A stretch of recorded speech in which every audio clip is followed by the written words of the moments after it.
السلام عليكم ومرحبا بكم. معكم سيدي محمد. اليوم ان شاء الله راح نشارك معكم واحد الكغاتان البنه ديالو خياليه بمكونات موجودين في كل بيت. وهاد الكغاتان يجي بزاف بنين، نتمنىكم كامل تجربوه. نقول لكم حبيباتي ما ترطوش الوصفه تاع اليوم وجربوها، وإلا نجحت معكم ما تنساوش تخليو لي التعاليق هنايا، ولا تبعتوا لي التطبيقات نتاعكم في الانستغرام سيدي محمد. هاد الكغاتان ساهل، راح نحتاجو فيه مكونات كما قلت لكم موجودين في كل بيت: البطاطا والطماطيش والبصلة. هنايا شوفوا لي البطاطا نتاعكم قطعوها شرائح، يعني هكا دوائر. تانيك الطماطم والبصلة لكم الاختيار كيفاش تقطعوها. انا في الاول قطعتها دوائر ومن بعد زيد قصيتها، رديتها قسمتهم هذوك الدوائر في النص. هنايا في اناء واحد اخر راح نديرو مغرفة كبيرة تاع لاصوص طوماط، ولا يعني نتوما على حسب الكمية. إلا كانت الكمية كبيرة بزاف، يعني تقدروا ديروا حتى 2 مغارف كبار تاع لاصوص طوماط. وإلا كانت الكمية قليلة ديري غير مغرفة كبيرة تاع لاصوص طوماط. راح نضيفوا عليها رشة تاع الملح، ونضيفوا 2 مغارف كبار تاع الزيت. وراح نديروا هنايا ماجيكو. وانتم إلا عندكم جامبو، يعني أي نوعية تحبوا ديروها تقدروا ديروها، وكذلك تقدروا تستغناو عليها. يعني اللي ما يتحبش ماجيكو ما تحبش هادو تقد تستغنى عليها. والتوابل راح نديرو رشة تاع الملح، فلفل الكحل، نديرو شوية سكينجبير، شوية توابل الدجاج، وشوية راس حانوت. وانتم كذلك تحبوا ديروا اي تابل تحبوه نتوما ديروه، يعني يبقى لكم الاختيار. تقدروا ما ديروا حتى شوية تاع الكمون، راح يعطي له واحد الطعم هايل. تقدروا تضيفوا كذلك ورقة تاع الرند، راح يعطي له ثاني طعم هايل. يبقى لكم الاختيار. انا هنايا استعملت غير شوية فلفل الكحل، شوية توابل تاع الدجاج، وشوية سكينجبير، وشوية راس الحانوت. وكذلك راح تجيبي 2 فصيصات تاع الثوم وتقصيهم شويه شويه وتضيفيهم هنايا، وتخلطي المكونات مليح مع بعضياتهم حتى الخليط ديالنا يولي متجانس.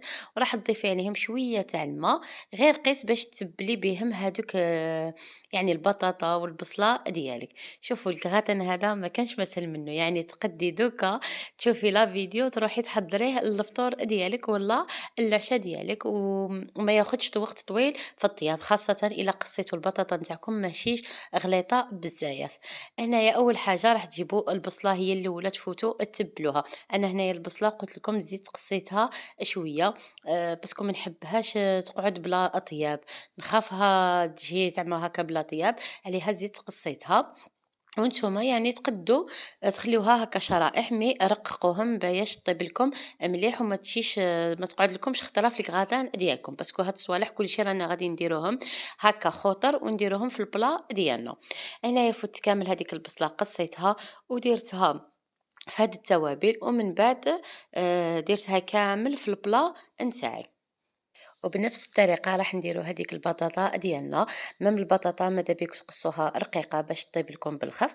وإلا كان عندكم الوقت وتحبوا ديروها يعني بكري وتخلوها على خاطرها الطيب نورمال، إلا قصيتو هذيك البطاطا نتاعكم شوية غليظة. هنايا كامل هذيك البطاطا نتاعي تاني تبلتها فوتها في هذيك لاصوص، وديرتها فوق هذيك البصلة. تاني بعد ما نديرو البطاطا راح نفوت هذيك الطوماطيش كامل، عاود نفوتها في هذيك لاصوص ونسدفها من الفوق. يعني الصورة راها موضحة كل شيء، يعني سهل من هاد الكغاتان ما كانش. وهنايا التوابل هادوك اللي بقاو لي في هذيك الباسينه، يعني زدت عليهم شويه تاع الماء، ويعني وديرتهم فوق البلا نتاعي. مام الا شفتوا الماء قليل ولا زيدوا ضيفوا شويه الماء قسمه هذيك الكغاتان طيب لكم، يعني وديروها على نار متوسطه. وكما قلت لكم ديروا ورق الزبده في الاول، عاد اضيفوا ورق الالومنيوم من الفوق. انا هنا ما كاش عندي ورق الزبده، عليها ديريكتومون غطيتها بالورق تاع الومنيوم. مي انتم من الاحسن تجيبوا ورق الزبدة تشمخوه بالما مليح، يا هكا وشغل تكروشوه، ومن بعد تحلوه وتحطوه فوق هذيك البلا نتاعكم تغطيوه بها في الاول، ومن بعد تزيدوا ورق الالومنيوم. وانا دخلتها طيب على درجة الحرارة 180 درجة، وخليوها طيب يعني قيس نص ساعة ولا.